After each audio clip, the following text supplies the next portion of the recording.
하루 명언 공부 11월입니다. 올해도 이제 2달밖에 남지 않았네요. 11월을 여는 11월의 시로 시작하겠습니다. 도절강문 주중인이라고 하는 절강을 건너면서 배 안에 있는 사람을 강물에 물어보았네 라고 하는 좀 긴 제목의 맹호연의 시입니다. 썰물의 강물은 평소대로 흐르건만 바람 일지 않고 조각배로 너와 함께 건너는구나. 때때로 목을 빼어 저 먼 곳을 바라보니 어느 곳이 월나라의 청산이련가.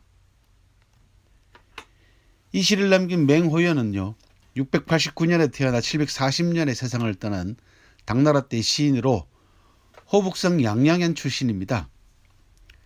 맹자의 후손으로 자처하며 늦게까지 고향에서 공부에 힘쓰다가 40세 무렵 과거에 응시했으나 떨어졌습니다.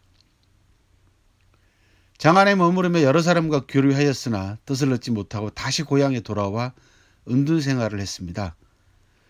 만년의 재상 장구령의 부탁으로 잠시 그 밑에서 일한 것 외에는 관직에 오르지 못하고 불우한 일생을 마쳤습니다.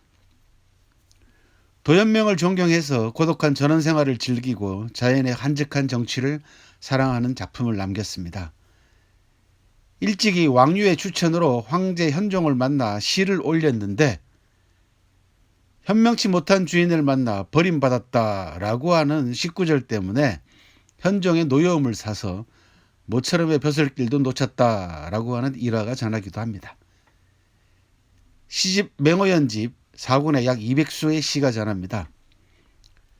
맹호연의 시는요, 자연으로부터 터득한 진리를 매우 담담한 필치를 통해 무한한 시적 정취를 풍긴다는 그런 평가를 받고 있습니다.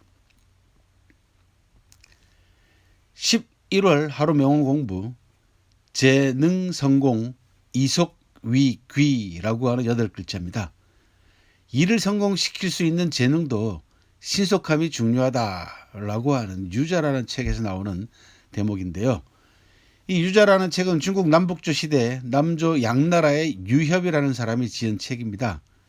이 대목은요, 정책을 수립 결정하는 충분한 지혜를 가졌더라도 민첩함이 필요하다라고 하는 구절로 이어집니다. 다 같은 재능, 비슷한 지혜를 가졌더라도 기회를 제대로 잡아 과감하게 결정을 내리고 신속하게 일을 추진하지 못하면 결과에서 큰 차이가 납니다. 즉 승부와 성과의 갈림길이 기회와 속도에 있다는 말입니다. 재능과 지혜의 운용에서는 기회를 잡는 것이 중요하다는 지적이기도 하죠. 중요한 정책을 세워서 그것을 결정하고 실행할 때는 근본을 버리고 요령만 뒤쫓는 짧은 단견으로는 절대 금물입니다. 마찬가지로 머뭇거리는 행동이나 무조건 여러 사람의 의견에 따르는 무소신과 어중간한 태도 또한 피해야 합니다. 한번 기회를 놓치면 다시 계획을 수립하기가 아주 어렵거나 아예 시행할 수조차 없는 사업이나 정책들이 있기 때문입니다. 따라서 이 구절은 사업이나 정책의 성격과 정책을 정확하게 알고 있어야 한다라고 하는 전제를 깔고 있는 명구이기도 합니다.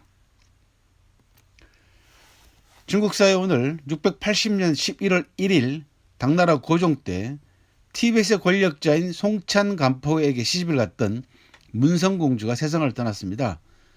문성공주는 티벳으로 시집을 가면서 불교를 가져다 티벳에 전파함으로써 티벳에 큰 영향을 미쳤습니다.